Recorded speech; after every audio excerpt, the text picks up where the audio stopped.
welcome to Revival Town Podcast. I'm Chuck Tate. That's Andy King. How you doing, mate? I'm doing great, mate. How are you doing? Yeah, doing good. Had a good week. A lot going on. Bit of excitement at the Dream Center this week, but it's been good. It's been good. Yeah. So you did an event called Soup and Soul. Soup and Soul. I was supposed to come, but I wasn't able to attend. I did notice. Yeah, I know, and well, you had any excuses? Well, my daughter was sick. And okay. All right. And, it was just a rough afternoon, and I just didn't make it. I was bummed out because I wanted some of that soup. Oh man, it was a good night. Oh, I'm into soup. I just had some soup last night. This is a new kick, man. Check this out. So from Aldi, they have this. There's 3 different kinds of soup, but the one that we're on is the bacon, potato, cheddar soup. All you do is take it out of the freezer, put it in a bowl, nuke it. It is delicious. Have you tried the tomato with grilled cheese in it? I haven't. I saw it. I almost bought one, but I didn't. I just ended up doubling up on the bacon potato. But that's next, man. I'm serious. This is restaurant quality soup from Aldi. Oh, come on. And Aldi around the world. So we're talking right now. This has been brought to you by Aldi. Yeah, but it's episode one of Revival Town Podcast sponsored by Aldi. I'm checking out the grilled cheese tomato soup. There's a third one too. I don't remember what it is, but French onion. Ooh. I saw broccoli cheddar, so there must be 4. Oh, yeah. Oh, it's good. Good. You know what? Let's pause this, run to Aldi, come back, continue. No, so you had something crazy happen at your Soup and Soul event at Dream Center. Why don't you tell us about it? Oh, man, it was crazy. So we had, probably 400 or 500 people come to this event. It's a fundraising event.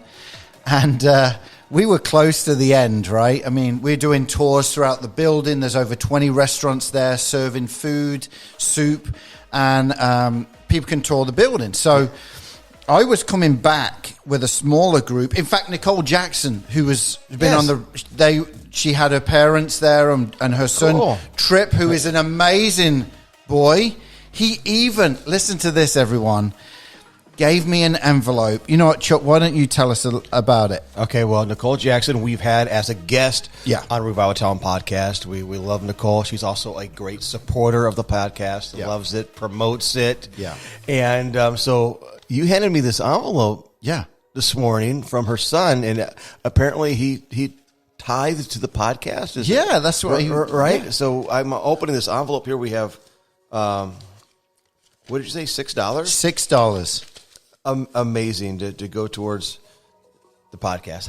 How cool is that? That's cool. Tripp, thank you so much. Tripp, thank you. You made our night the other night and our day today when I gave it to Chuck. And so I was touring those guys around. We get into the lobby area and I look and our maintenance guy is prying the elevator door open. Oh no! And as I look, we're on ground level. All I can see is people's chests up to their heads and they hadn't made it up. And what had happened was our volunteer who was doing the tour overloaded the elevator. Oh. So those warnings are not warnings, but they're kind of like there's notices in elevators. Yeah. Maximum capacity. Yep. So many people. And it was beeping. They ignored it. Uh-oh. So we had to call the fire brigade. Wait a minute. The fire brigade? I've never heard the fire department. The fire brigade. What? You not heard fire brigade? No, I haven't. No, I haven't. Gotta call the fire brigade. The fire department. But, no, sorry. Yeah. Hi, Mike. Hey, no, you texted me. I got a great story for the podcast. I just didn't know it was gonna. I had to call the fire brigade. So I called the fire brigade, and it took like 45 minutes to get them out. There's a few people that are a little upset about it, freaking out. Man, it was pretty scary. Wow, because we could see them but couldn't get them out, and our maintenance guy was like, "Well, let me get a ladder, and we'll try and get you out." But then I'm like, Whoa. Yeah, what if something snaps? Or, yeah. I mean, that's so that's why the fire brigade came involved. The fire brigade. Even though we lived here for 30 years, and you're still. No, I'm kidding. We got to go right to Tate, mate. You could have used brigade. A fire brigade? Is that like a fire department? Yeah. Well, hey, I have an elevator story for you. Okay. All right. So, my family and I, and my mother-in-law, this is a few years ago. My kids were younger. we went to Shed Aquarium in Chicago, Yeah. which is an incredible aquarium and experience. And we got stuck on an elevator for at least 30 minutes. And, the first 5 minutes, it's like where everybody's joking around. 10 minutes, it's a little bit uncomfortable, 15, 20 minutes. Like, okay, it's freak out time. We're stuck in this elevator. Oh. We don't know what's going to happen. People were on the other end trying to communicate to us and wedge it open. But there was a little boy that, honestly, he had a panic attack, an anxiety attack, and he just freaked out. So I started just doing comedy and joking around and got him laughing, and we became best buds. And then finally they were able to pry the doors open. The fire brigade was on the other side, got us out. And anyway, getting ready to leave, and the mom stopped me and she goes, "Thank you." But he was full blown panic attack. But yeah, that was my first one of my first stand up comedy shows in Chicago. First and last. First and last. Double visit. Yeah, welcome to the elevator tour. Well, you talked about me being in America for 30 years, right? Yeah. And our guest today is someone who I have known for all them 30 years. When I came to the States, he was working at a radio station here in Peoria. You're going to hear his story today because it is fascinating where he is now. So cool. Watch from the distance. And friends with you as well, Chuck. And so it was a bit confusing, everyone, I got to admit, because there was two Chucks. Double Chuck. It's hard enough handling one, right? Man, one is enough, you know what I'm saying? But no, it was a great conversation with Chuck Pryor. He now works for Joel Osteen for the last 8 years. You're going to find behind-the-scenes stuff of what Joel is like, and Chuck working with him very closely. So why don't you sit back and relax and enjoy this conversation with Chuck Pryor. This podcast is part of the Edify Podcast Network. Edify is a faith-inspiring app that brings together thousands of the best Christian podcasts in one place for your listening enjoyment. Cut through the noise and grow your faith by diving into the world's top Christian podcasts today. Download the Edify app for free from the App Store or Google Play, or by going to edify.app. That's EDIFI.app.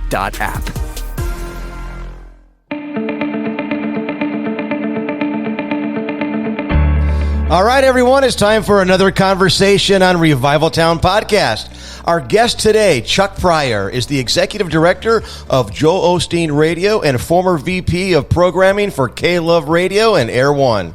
Besides radio, Chuck does motorcycles, photography, and eats tacos. He's our kind of people. Welcome, Chuck, to Revival Town. I'm not sure if it's tacos first, though. That could be the way it's been lately. But oh man, thank you guys. It is so good to be with you, old friends from many, many years, and man, I'm excited about your podcast and what you guys are doing. So thanks for having me. Yeah, I just said this to Chuck. I am a little bit nervous because he is the king of radio. You're the pro, yeah. And here we are. Well, just because I'm making a living doing radio doesn't mean I'm the pro. I don't know that necessarily is true, but man, so the king. Really we're just calling you the king. I tell you what, tell us a little bit about where you're at right now, because I think this is the coolest location that we have zoomed into. Yeah. So, I'm in my studio, my home studio right now. I live just outside of Franklin, Tennessee, and haven't been here for just a little over a year now. And, I just built this. I've always wanted my own space because I've worked from home for almost 8 years now. And I've never really had like this. I always had this vision for like a cool studio space. And I wanted to do like a little cabin or whatever. And so finally that dream came true. And here we are. I know it's radio or audio only, but it's just a little cool, vibey cabin with lots of computer monitors and cool motorcycle stuff. It's pretty cool.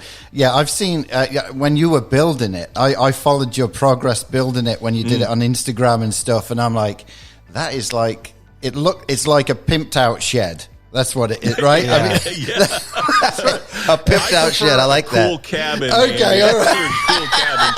But a pimped out shed, I'll take it. I mean, it's got a porch out front. I mean, it's pretty nice. And in the middle, we've already determined we're in the wrong state, Andy. Yeah. We should not be in Illinois. Well, here's a little fact for everyone. Chuck was one of the guys who gave me one of my first jobs in America. Chuck used to be on staff at WCIC, which was a radio station here in Peoria area. And he approached me one day and said, hey, what about doing a youth show on a Sunday night called The House of Faith? Just 2 hours. And I always remember him saying, and you don't have to play what we play normally during the week. And that was the trigger. Yes! If I don't have to play Twilight Paris, I'm in. So we went on a bit of a time there. I mean, it was great. Sunday nights we would do this show and introduce this area to a lot of music. In fact, back then, that was when Delirious were just starting out. And so I've had funny conversations with them guys afterwards saying, we would get all these orders from Illinois and we didn't know why, because, no one was really playing them at that time. And it was from the House of Faith. Man, you know what's so wild about the House of Faith is at that time, right before we planted Rock Church, I was working for a youth evangelist named Eastman Curtis. Yeah. Had a ministry, This Generation, which was a national television show, but he also had a national radio program. And it was just, I believe, like 3 minutes or less. Yep. And House of Faith was one of the stations that played. Yeah, we played it right in the middle there. Yeah.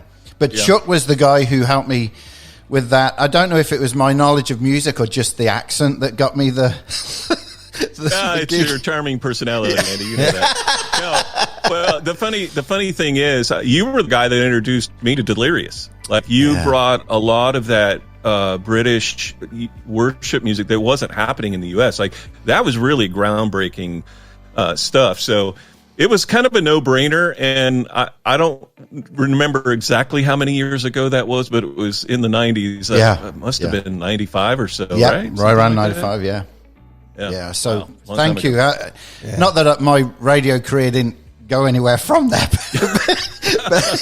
but hey, I'm doing a podcast with Chuck Tate now. I mean, we've gone up. Yeah, I was going to say. Well, your stock is rising. Man, well, I met you, Chuck, through WCIC as well. And I remember, and you might not remember this, but when we were planting Rock Church, I actually met with you and wanted to bounce some things off you and came in and we did some radio spots. And you really were instrumental in helping us in our early stages. And this is going to be funny, but our slogan when we first began Rock Church was "Good people, good rock and roll in Jesus." All right. Wow, I'm amazed that isn't we changed that. We changed it, a couple years after that. But I remember doing this ad, and we were advertising the church in these, bar magazines and things like that, really going after unchurched people. And I had bounced this ad off you where it said, if you love Jesus but hate church. And you actually helped me remove the word hate. Right? And we reworked it, and the ad was successful, and we had so many people come. But I don't even know if you remember that, but you really helped us. Thank you. I remember you starting the church, and I remember having the meeting. I don't remember the hate part of it, but it's interesting. You guys both are talking about, memories from years and years ago. Peoria and the Peoria area holds just a dear place in my heart. So much of my life changed, in that city, and for all the years, that I lived there. But those were sweet days. I remember CIC launching. In fact, my radio career started there, with CIC, of all places, at Chuck E. Cheese. That's a true story, by the way. I don't know if Chuck E. Cheese is still there. Oh, yes, it is. Okay. I have a Chuck E. Cheese story. We're not going to get into that, but go ahead. Yeah. Okay. Yeah. So I'll give you the short version. CIC signs on in October of 1983. I was a fairly new Christian at the time, young and hungry. Really was interested in doing radio, but there was no such thing as Christian radio back in those days. Honestly, certainly music radio. And they did a promo and said they were going to do like a little get-together thing at Chuck E. Cheese in Peoria, out by across from the mall. That's where it was. I don't know where it is. That's now. where it is still. Okay, good.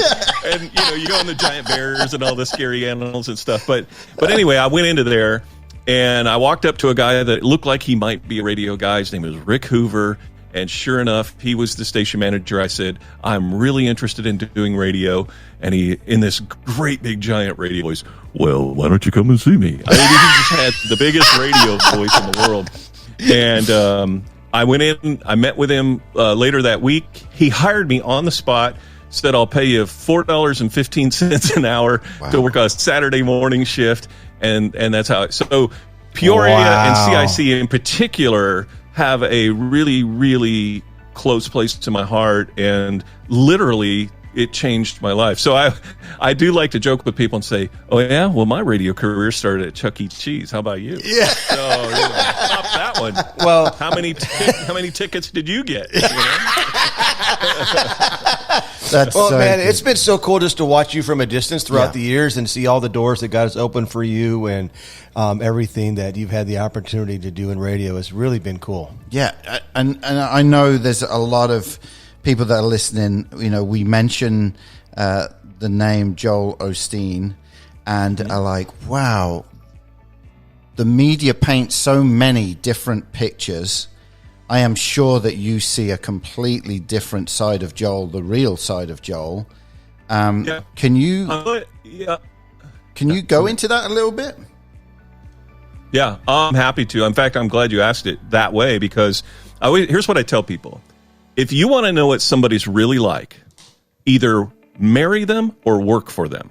That's good. Right? Yeah. That's really good. So if you want to know what someone's really like, what their true character is, if you're in one of those two relationships, you'll find out real quickly what kind of person they are. And I have worked closely with Joel for almost 8 years now.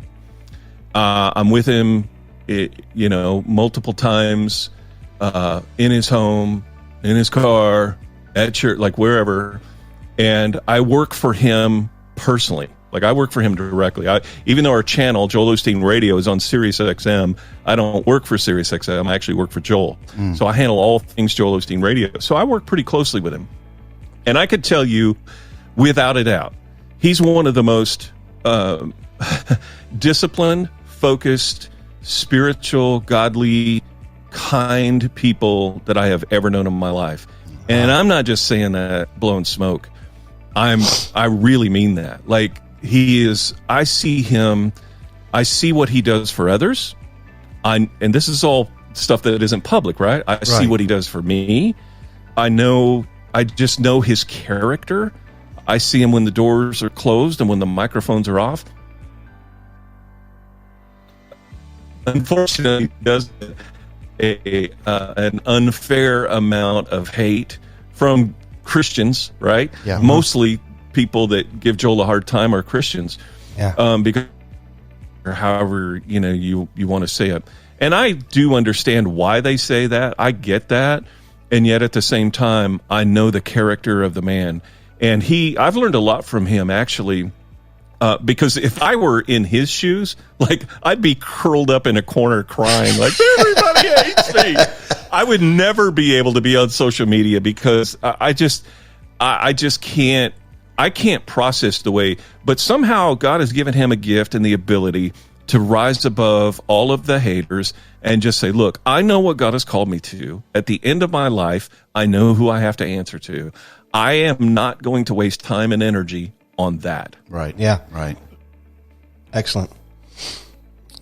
You guys know me well enough to know if that weren't the case, if he was the things that people accuse him of being, there's no way I would be part of it. Right. And that's why I'm always so glad to be able to, he doesn't need me to defend him, but to be able to say, this is my experience, and I'm not the only one that experiences that. And anybody who's ever had very close and personal relationships with him, everybody will say exactly the same thing. Wow. I had the opportunity to meet him back in, I want to say like 2007 or something. My wife and I flew out there just to attend Lakewood and be part of a service, and had a great experience. And my daughter was only a couple years old at the time, and we checked her in the nursery. We were really impressed with that process. But then after the service, when the camera stopped rolling, the one thing that we noticed was him and his wife down praying for people. Not only did he give everyone an opportunity to receive Christ, but he got off the stage and was praying with people and ministering to people. And so was, Victoria. And then afterwards, first-time guests had the opportunity to stand in a line to be able to meet him. And somebody got up and said he's not going to do autographs, he's not going to do pictures, but he will shake your hand. You know what he did? Pictures and autographs. He hung out with people. He loved on people. When I got to him, I just introduced myself and told him I was a pastor from Illinois, and mentioned, the youth evangelist that I used to work for, who actually preached at Lakewood back in the day. And right away he said, "Hey, have you had a tour of our property of the place?" And I said, "No." And man, he called somebody over, and the next thing you know, my wife and I were just whisked away on this tour of the whole place. Just so kind. And I'll never forget that.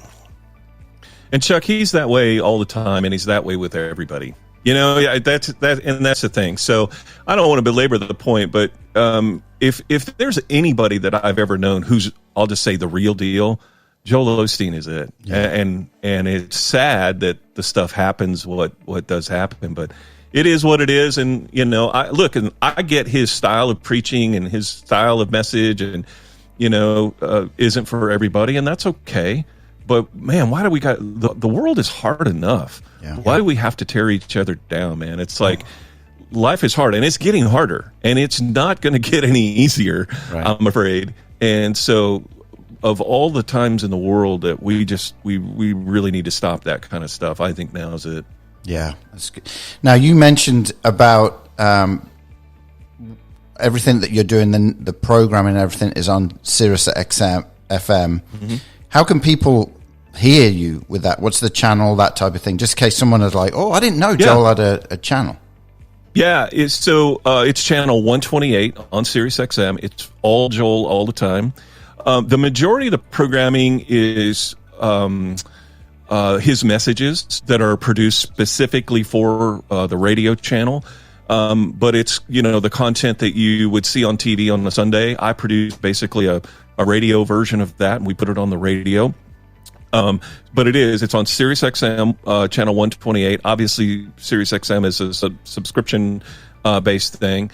But they have all kinds of, packages or whatever. And Joel's channel quickly became one of the more popular channels for them, because, man, right now people need hope. Yeah. And they're looking for that.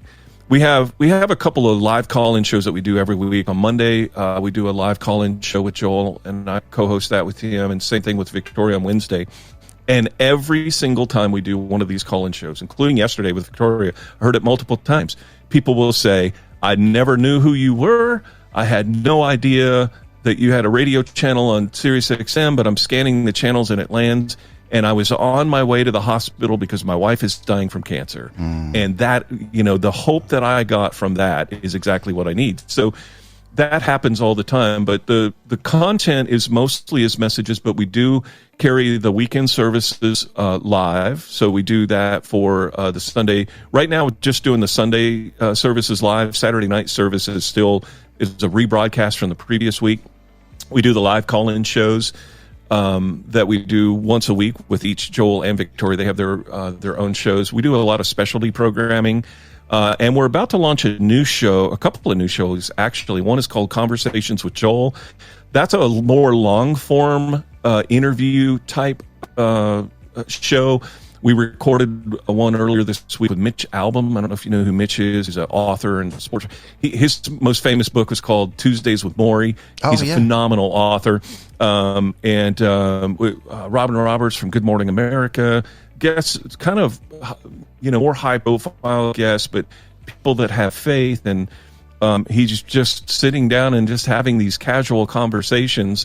And so we're launching that, and then we're also launching a new show with Victoria called Victoria Osteen and Friends. Again, kind of a more long-term about a 25 or 30-minute program that will air. Those are going to start airing it here in the next couple of months. But so we do that, and then we do some specialty events and whatever. But if people want to find out more, just go to SiriusXM.com. They can find out about all that. But I can tell you this. Joel, God has seemed to open doors for Joel that are pretty unique. For several years ago, probably 10 years ago, SiriusXM did approach him about maybe having some of his messages on. And Joel has a really good sixth sense about him, and he trusts his gut. And at the time, it just didn't. His word to me, it just didn't feel quite right, and I wasn't sure. And I think, candidly, part of it was he's a TV guy, right? And anybody that knows Joel's story, that's his background. Joel was he's an excellent TV guy. Mm-hmm. Like, he did that for his father when his father was the pastor. He was the TV guy, and he's very, very good at it. So he's always been a TV guy. And I think somewhere in the back of his mind, radio was kind of second to TV, if you know what I mean. And I don't know that he never said that. That's just my assumption. Yeah. And then he just felt like it wasn't quite right at the time. And so they came back a few years later and said, what if we gave you your own channel? And instead, it's a dedicated Joel Osteen radio channel. And he's like, well, let's talk about it. And so here we are over 7 years later, and it's been quite a success, and God has used it. That's the coolest thing. And I think that's what Joel saw, because back in Joel, he's an author, obviously. He publishes books. And, when he would be at a public event, whether it's a book signing or, whatever, people would always say, hey, I read your book and blah, blah, blah, blah, blah. Now it's always, man, I hear you on the radio. Yeah. Like, that's the number one thing that people say. And I think, and this is what I love about radio, it's what I love about podcasting, the accessibility is just there. You just reach down, you push a button, and it's there. Yeah. And I don't think he recognized that in the very beginning. But I promise you, he recognizes that now. And you guys know too. It's like, you got a podcast, man. All you got to do is you got your phone, you go for a walk, you hit go, and you're listening to the latest Revival Town podcast. Hey, come on. Hey, you know what? As you were talking, I remember a car ride with you. We were coming out of. You will not remember that. We may do, but we were coming out of Washington area. So Washington is right next to Peoria, where my dad used to have a church in Washington that Chuck and Johnny Kay used to come to. And we were driving back to the church. I can remember it now. We were on Cummins Lane, and you turned to me and said, radio is about to change. And I said, what do you mean? Because we were listening to CIC in the car. And you turned to me and said, there's this thing happening, and it's going to be satellite radio. Wow. And everything's going digital. And he goes, if people jump on it, you'll be able to broadcast worldwide. And I was in the car, like, my mind was like I had no idea what you were talking about. And now spring forward, and you are a prophet. But spring forward now, you've got one of the biggest channels on satellite radio that could be all over the world. And literally, as you were saying that, I was like, I've heard. Yes, that was in the conversation on Common Lanes. That's crazy. Wow, I forgot about the conversation, but I do remember the period of time, and I do remember having that realization. It's funny, Chuck, you said you're a prophet. A prophet is without honor in his own hometown sometimes, because I pitched that idea, to be honest, and it was shot down in flames. Let's just say it that way. But I will say, I honestly, I'm not a prophet, by the way, but I do believe that God has given me the ability to see down the road in some instances, and that was one of them, actually. Yeah. I could see it. It's like, oh my gosh. It's like when podcasting first came out, and you guys know this, obviously we're on a podcast. When podcasting first came out, it was like, podcasting. And I'm like, I don't know, man. People, you can sit and record anything you want, anywhere that you want, and you can put it on a platform like Apple Podcasts or now Spotify and Pandora, all of them. Yeah. I think it's going to be something. And you might remember it had this upward trajectory initially, and then it kind of flattened out, right? Oh, yeah. it flattened out big time, and then all of a sudden, the Joe Rogans of the world show up, and it's now the thing. Yeah. And so it's just interesting how technology has changed. But I love the fact that you use this podcast, and I love the fact that Joel Osteen Radio or CIC or any radio station broadcasting hope. Yeah. That's what I love, is that we have the technology, to be able to do that. So it's a cool thing, and I love that we can use the latest technology. When I was a kid, I used to watch the Jetsons. It was one of my favorite cartoons, and I remember the Jetsons. They would sit there and talk to somebody on the TV. It wasn't a phone, man. It was on the TV. And now here we are doing it in real time. Right. So That's crazy. That's crazy. Well, Chuck, we know as well, because obviously we're all friends, but also through your social media and stuff, that you love to ride a motorbike. I do. Yeah, it's a hobby. It's funny. I don't know I think I haven't always ridden motorcycles, but the hobby I picked up around the late 90s, early 2000s. It was actually after I left Peoria, and we had moved to Champaign, and I moved over there to manage their sister station, WBGL. Great radio station, and great people still are, and still great friends with them. But it's when you're in a leadership position and you're busy, and you guys might remember too, I had a production company at the time. Yeah. And I just had a lot of stuff going on and was busy. And I went on a motorcycle ride one day using somebody else's motorcycle. I thought, oh, this is fun. And what it became for me, and kind of still is, to be honest, is just sort of, it's my stress reliever.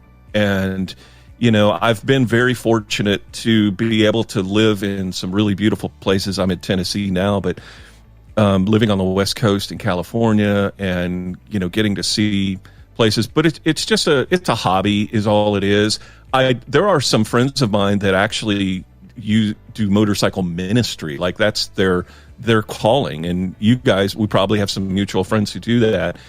I've never felt like that in the past, although I'm feeling more like it today than ever before.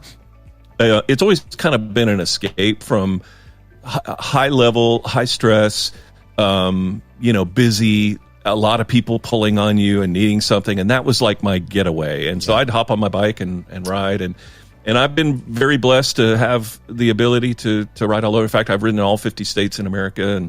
And I've got, I don't know how many hundreds of thousands of miles, but a lot. So it's fun. And you take pictures along the way. That's what I love. And you post them.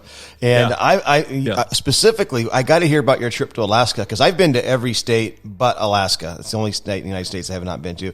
And you rode your bike to Alaska and took shots of it and posted them. And man, I feel like I went there just through you. Well, I'll be honestly, Chuck, like that's part of what I loved about doing that. I'm on a little bit of a social media break right now, but I love sharing those experiences. And I hear people say, I sort of live vicariously, through you on that trip or whatever. Alaska for me was the very last state too.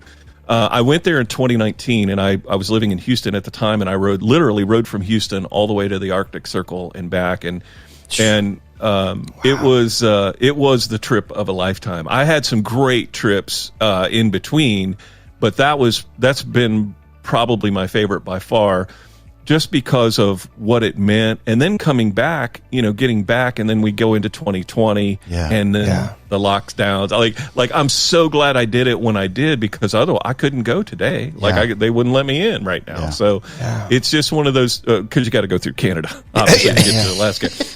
Let me clarify. They'll let me into Alaska. Those darn Canadians. But no, it was a special trip, and it's funny because I had planned the trip in 2018. So I'll back the story up a little bit. For my 50th birthday, what I wanted to do was ride in all 50 states. It just felt like that'd be fun. Yeah. And so that was in 2013, and so And I have another birthday coming up in a couple of days, and I'm a lot closer to 60 than I am 50 now. But anyway, so I started in Hawaii. I flew to Hawaii, and it was the only state that I used somebody else's motorcycle. I had to rent. I wasn't going to spend the money to ship a bike. So I went to Hawaii. I went into Maui and did the whole island and the road to Hana and did all that stuff. That was pretty cool. Went up to Haleakala and saw that. That was fun. And then I did 3 different sections of the lower 48 states during that year. So I got every state in my 50th year except for Alaska. And I thought, well, I'll go next year. Well, then life changed. So that was 2013. Well, it's 2014 is when we launched Joel Osteen Radio. So I was working for K-Love and Air One at the time, moved from California, moved back to Houston. So life just changed. Everything changed. And so I kind of put it on hold until finally was able to knock it out in 2019. And it was a special trip. I felt the blessing of God. And I mean that when I say that on that trip. The weather was perfect. Everything, it just couldn't have been better. And I do take a lot of pictures. You can see some of the picture books in the background. Yeah. I apologize for those listening on the radio. I love photography just as a hobby, and when you're standing in the middle of Alaska, it's hard to take a bad picture because it's just such a beautiful place. And so very remote, a lot of fun.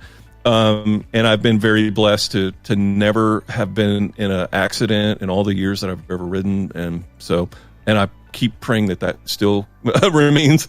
Yes. But yeah, very thankful. It's a big hobby for me. And you've got some friends that people would know that go with you. Pete Furler from the Newsboys, or was the Newsboys, rides with you a little bit as well. What's that like? We talked about Joel off stage. With Pete on a bike, you get a puncher. I mean, what's he like off the stage?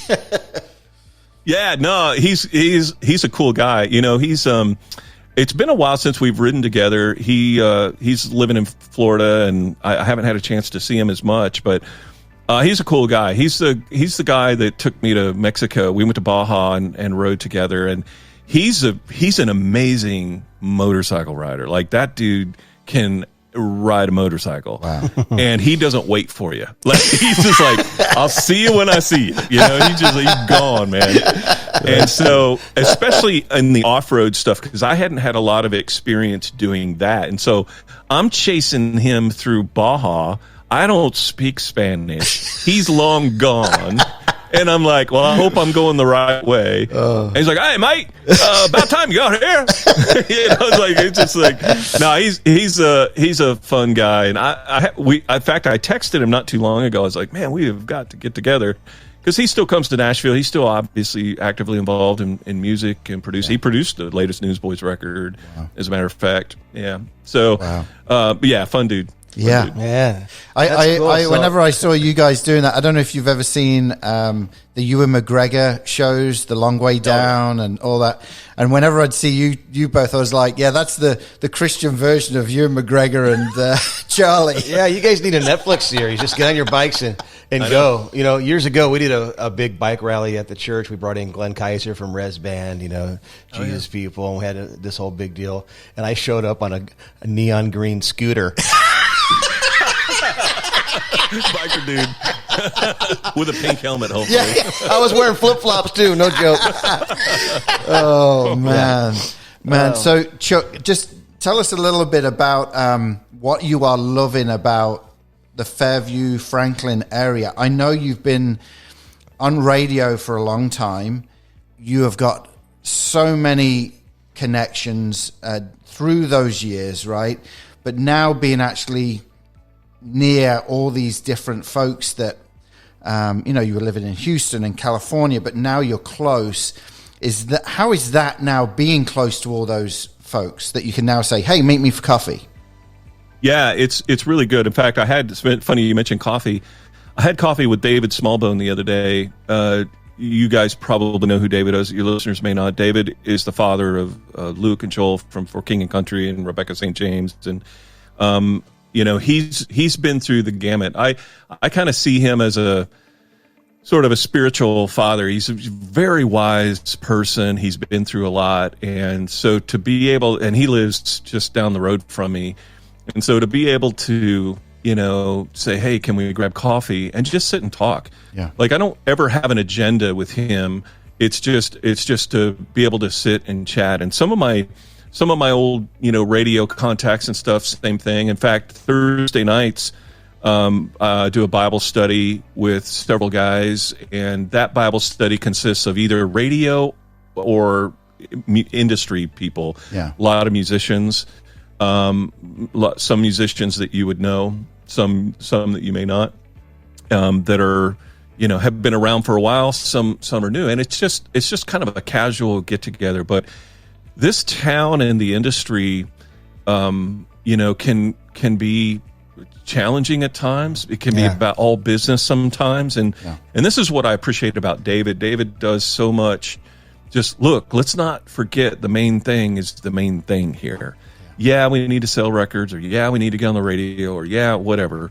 But we got to keep the main thing, and it's nice to see that there's a core, group of people, here in this town, and I've gotten involved in a really good church inside the church at the Belonging. There's a lot of people in the industry there too, and but I back in the day when I wasn't living in this area and coming in, whenever I would come to Nashville, it would always be about business, right? We'd always come in and we have the meetings, and when you program a station like K-Love, which I did for many years, everybody wants to be your friend. Because I'm serious. Like, I'm being very serious, because a song on that radio station can change the entire career for an artist. And it can make or break. And I don't mean to say that like when nobody ever misused that in any way, but at the same time, everybody wanted your taste. So the fact that I can be here now and just have more casual relationships has actually been a really positive thing, and I'm kind of enjoying that part of it for sure. Yeah, it's been crazy. You mentioned California, being out there, and Ethan, my oldest son, is out at Mosaic Church now. He's over all the not over it, but there's a couple of guys that do all the graphic design there. But he texted me the other week and he was like, Dad, I'm working with this guy from Capitol Records, and they'd put him on the job of getting all the album covers done and all that for the new album that's coming out and the single that just come out with Mosaic. And I kept going back to like conversations with him about you'll be put in these scenarios that, yes, you could turn into the groupie, right? Very quickly. Yeah. But now it's, okay, this is work and meetings and all that. But he's like, he texts me, he goes, K-Love have picked up the new song. They're going to launch it. And that was a big deal for Mosaic, even though they'd already had many different songs on K-Love and throughout the world. But this new one, and the cool thing about this new one, I know I told Chuck Tate, not Chuck Pryor, but Chuck Tate, Clay, my other son, who's out there as well, they live in California, he's singing on it. They have a choir on it, and so nice. Both boys are involved in this production of the single. But again, it's that meeting side of it. He's now become friends with a lot of those guys outside of the meetings, and you're right. I think that's where you can really get to know someone who's wanting to be a friend and who's just here for the ride, so to speak. Yeah. So it's good. And there will always be both. I mean, it's human nature. Yeah. Listen, we're all, that is the way it is. And there was a period of time when I had a hard time separating those two. Yeah. In fact, when I if I can be honest, when I left K-Love, not only was my email inbox not busy, my phone wasn't busy, and I was like, wow. So all these people who were my friends were really my friends because of that position, and I had to work through that. I'm just being honest with you. Good. I don't today. It's fine. It's no big deal. Like, I'm over it. It's not something I can carry. But I did have to process that and work through that. In fact, I even posted something on social media about that one time. I never named names. I didn't even mention Kayla. Like, I didn't say any of that stuff. immediately my phone rings, and it was one of my longest standing colleagues in the industry. He goes, "Dude, I'm sorry." He said, "I'm way overdue calling," and he and I get together quite regularly still. So Yeah. Wow. You know, there are similar things even in ministry and pastoring. There's people that obviously I have to remind myself, you know, I'm their pastor. I'm not their best friend. And it's really hard not to take things personal when somebody leaves the church, because I know God sends people to our church. He sends people through our church. But what's really bizarre is, you know, I think I'm really good friends with somebody and they go to another church, and then I find out, oh wow, they even deleted me on Facebook, like, because they feel bad that, come on, man. I mean, they feel good. So I'm like, you know, it stings a little bit. So no, I can see that and get that. And by the way, did you get my rap album I sent you to Yeah, it's in hot and heavy rotation. File 13. Oh, well, Chuck, we have had a great time chatting today, and I just wanted to see if you would do something for us. We always ask our guests to pray. I know we've talked about a lot of different things this morning, and maybe just a blessing. You want to just bless the listeners with a prayer, but would you be up for doing that for us? Man, I would be honored for sure. Thank you. For sure. Well, Lord, first I thank you for my friends, Andy and Chuck. I thank you for the history that we have. I thank you for this podcast and those that it reaches. For those that are hearing my voice right now, Lord, I do pray your blessing on them. I pray that you would give them a sense that you are with them and that there is hope, even though they may feel hopeless right now, and that you have a plan for them that is perfect, even though they feel like maybe they've been forgotten. Father, I just pray for your healing touch. I pray for your touch, just for your spirit to encompass them and for your blessing. And I do pray for Andy and Chuck. I pray for this podcast. I pray that it would reach places that they'll never be able to reach. Use it to bring the hope of Jesus to anybody who hears it. In Jesus' name we pray. Amen. Amen. Thank you so much. Chuck, you mentioned about social media. How could people follow you? What's the best way? Well, the funny thing is, I did mention I'm on a little bit of a social media break right now, both Instagram. I was a very early Instagram adopter, and so I actually have at Chuck Pryor, which is kind of ironic because there's like 1,000 Chuck Pryors out there. But if you go search in Instagram right now, you're not going to find me because I do have it paused for a little bit. Okay. And that's just for me. Yeah, that's just, I have nothing against Instagram, although it gets very irritating at times. Yeah. Somebody tell me how to turn those stories off. Oh, gosh. My goodness.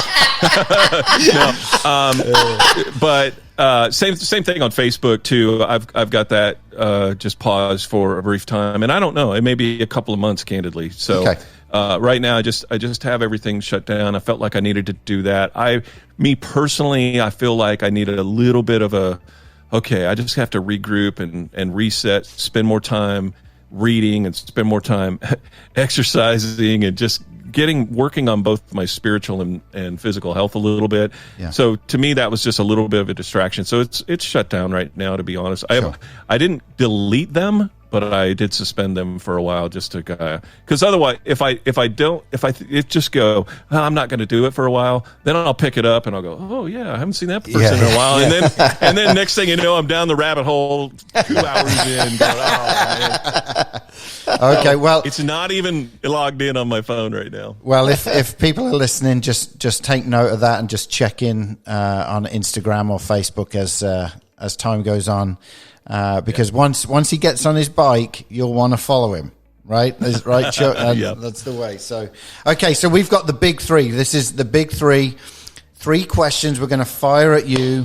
Got nothing to do with some of the stuff we've talked about, although I may have a question or two like that. But so, do you want me to start, Chuck? Or go ahead. All right, okay. I lived in Nashville area for a time, in fact, in Franklin. Some amazing places to eat. So if people are visiting, where are you taking them? Sopapias. It's in Franklin. It's it's sort of it's not Mexican food. It's kind of, I don't know. That's where I would go. And it depends on who's coming in. the Loveless Cafe, which is traditional Southern, fried chicken, mashed taters, and gravy.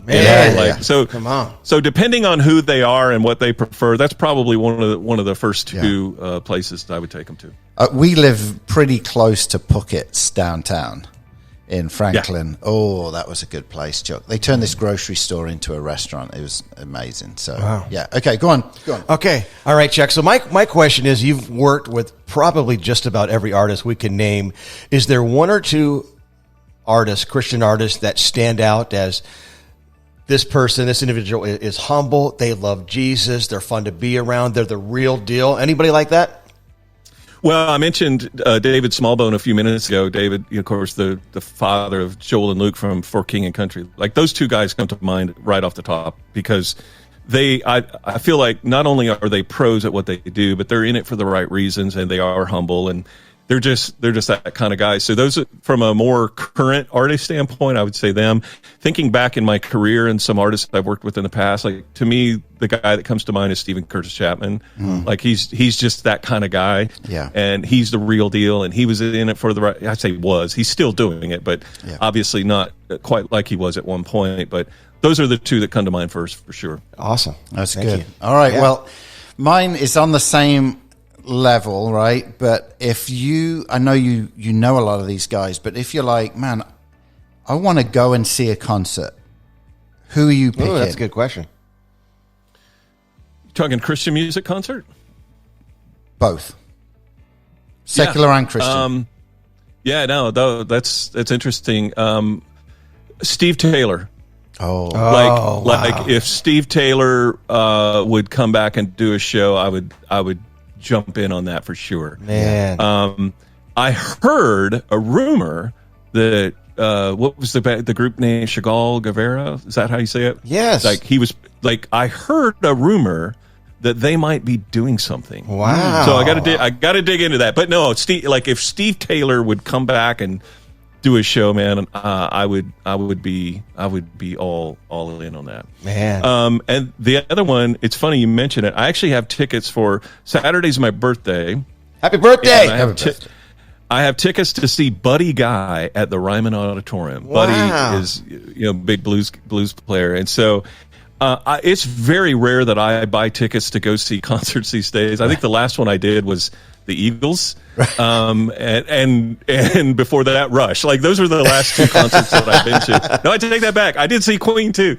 These were all bands that I never saw when I was younger that I always wanted to. Yeah. So I finally got to do that. And ironically, in the previous two, like, I got to see the Eagles with all the original members just before Glenn passed, and then I got to see Rush just before Neil passed too, which was kind of fun. But on the CCM music side, man, I would dig seeing a revival of Steve Taylor. Yeah, I don't know what, maybe I don't know why, but I would dig that. Yeah. That reminded me of another story way back in the day. Cornerstone Festival. You told me, Chuck, and this band kind of blew in, blew up, blew out. But you're like, you got to see these guys, and I did. I showed up and saw you there. Burlap to Cashmere. Oh man. One of the best. Well, it's funny you mentioned that because it was also at the Ryman where I saw them for the very first time. Probably one of the best live bands I've ever seen. Yeah. And along those lines, another band that is that caliber when it comes to a live concert that I would love to see again, Iona. Definitely. Like, those guys, again, probably one of the best live performing bands I've ever seen. They never translated into radio. That's the funny thing about, radio is kind of pop oriented and whatever. But when you go and you want to see a really, really good band, those were definitely, Burlap Cashmere just floored everybody. Yeah. In fact, it was that same year that Burlap to Cashmere played at the Ryman. I got to see both of these. It was so fun. And by the way, Phil Keaggy sat in with Burlap to Cashmere on their set. Oh my! Wow, I didn't know that. Burlap Cashmere, Phil Keaggy joins him on the stage. He does his thing, and then later that night, the world premiere of Jesus Freak from DC Talk. The very first time anybody had ever got to hear that song was at the Ryman, and it absolutely brought the house down. It was that would have been 94, maybe something like 95, something. I can't remember the exact. That's a good night right there. That's a good night. Oh well, the Ryman. I've had the privilege to see some really good shows at the Ryman, but that was probably one of my most memorable nights ever. It was incredible. And you mentioned for King and Country.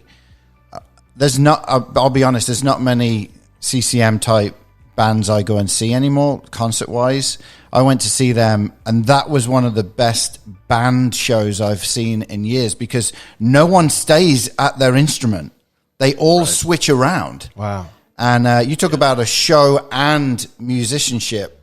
Wow, that was So if you're looking for one now, they are the gold standard for live band performances in Christian music by leaps and bounds. Yeah, no question. Absolutely. Yeah. Well, Chuck, it has been amazing to catch up with you and talk with you from your shed. What did you call it? I was trying to remember what I called it earlier. Pimped out shed, wasn't it? I'm stuck on. You said one of the best band shows. I thought you said banjo. Like, wait a minute, banjos. Chuck, thank you so much for being on Revival Town podcast, and all the best. We're so thankful for what you're doing in sharing the gospel through Joel and the channel on Sirius FM, and just keep going for it. We're standing back, cheering you on for sure. So thank you for Peoria proud. Yeah. Thank you, guys.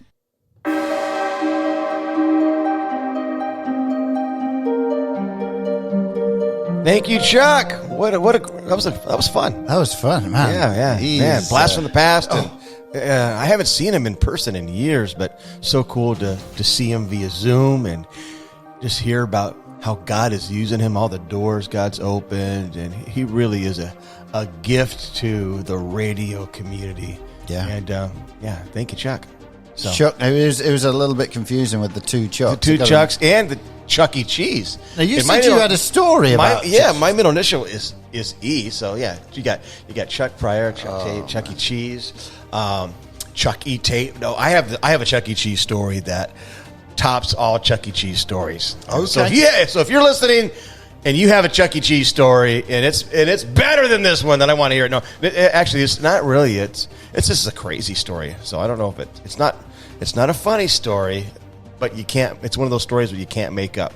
Okay. All right. Okay. So we're listening. All right. So years ago, we were at a birthday party, and my wife and I, the kids are there. We're all there for somebody's birthday party. I don't know if it was one of my kids' birthdays. I think it was some friends from our church and some good friends of ours. I think it was one of their kids' parties. But there we were, hanging out, and there was this family, and they were there to have their own birthday party because that's what you do, right? When you're kids, I mean, you take your kids to Chuck E. Cheese.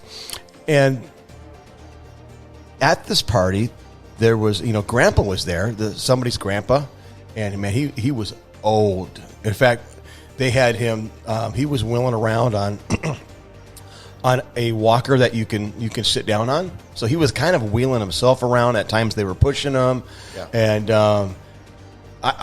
they probably got him out of the nursing home just to come and hang out at the party. And my first thought was, I mean, this dude's too old to even be at Chuck E. Cheese. But, man, there he was. And he had an accident. And, honestly, he smelled like urine.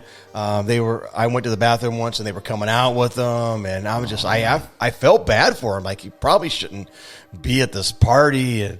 And they're kind of rolling him around through the games and stuff. And well, at one point, the whole family disappeared from the table they were at. They must have, having their party and presents and stuff, and everybody was out, playing games. They must have finished eating, but Grandpa was still at the table, and nobody stayed with him. He was all by himself. And I walked by, and I went up to my wife, and I said, "He looks dead." What? Like I just thought he looks dead. Like, he's sleeping, obviously, but I just went to my wife and I said, I've been watching this guy the whole time we've been here, and look at him. he looks dead. Are you ready for this, Andy? Yeah. He was dead. He died at Chuck E. Cheese. I'm not kidding. The next thing to know, here comes the fire brigade. All right? Yeah. No, for real, though. The fire department, EMTs, and they rolled him out. And I went up to one of them and I said, hey, is he gone? And she looked at me and just shook her head up and down and said, yeah. I just couldn't believe it. So I'm like, he looks dead. He was dead. The guy, Chuck E. Cheese, it kills people. I'm telling you. I mean, but here's the craziest part of the story that you can't make up. Hashtag never dull, right? The family stayed at the party. They rolled Grandpa out, but everybody stayed and they kept their party going. Oh my God. Can you believe that? Wow. Yeah. So only at Chuck E. Cheese, man. Chuck E. Cheese. So. Oh, mate. Well, Chuck E. Cheese is famous for eating, right? Yeah. You know what's next, don't you? Tate and his mate. Let's do it. So Tate and his mate, we've already talked about the fire brigade. Twice. So now we're going to taste a bit of England. Ooh. Now, so remember, for Tate and his mate, instead of doing a word today, we're gonna taste something that's English instead. Taste and mate. Taste and mate. Well, that can be weird. So what we've got here, remember the other week we talked about all the Irish sausages that I went and got from Aldi's? Yes. I've cooked some. Hey, did you really? We are going to do. Ooh, I can see them. We are going to do. I'm going to make this for you. So taste and mate. Taste and mate, I right. get to try Okay, now an this is English sausage prepared. I think everyone. Yeah, let me move the camera. Okay. So here we go. All right. There's the sausage. Ooh. You're going to wrap it, like that, and you're going to put some ketchup on it. All right. I noticed that I have some ketchup. Okay. All So right. I'll let you have that one. All right. Okay. Normally you cut the sausage up, but this is live, right? You know what I'm saying? Yeah. So we're going to do this for breakfast, right? This is Okay. we're recording pretty early today, so English sausage with buttered bread and ketchup. come on, put a bit of ketchup on it. Okay. Sorry for everyone who's watching and can't smell these sausages and. And for those of you that don't watch, and you're like, wait a minute, I listen every week, but how do you watch? So we started just a few weeks ago making these available to watch, but the only place you can watch them is on our website. Revival I mean, it's on Town YouTube, Podcast.com. but Yeah. it's through website. Through the website. Yeah. Okay. So, All right. So okay, here we go. Go for it. All right. Thank you, hold on, Jesus, let for me- the sausage. Amen. Amen. Go on then, Chuck. Okay.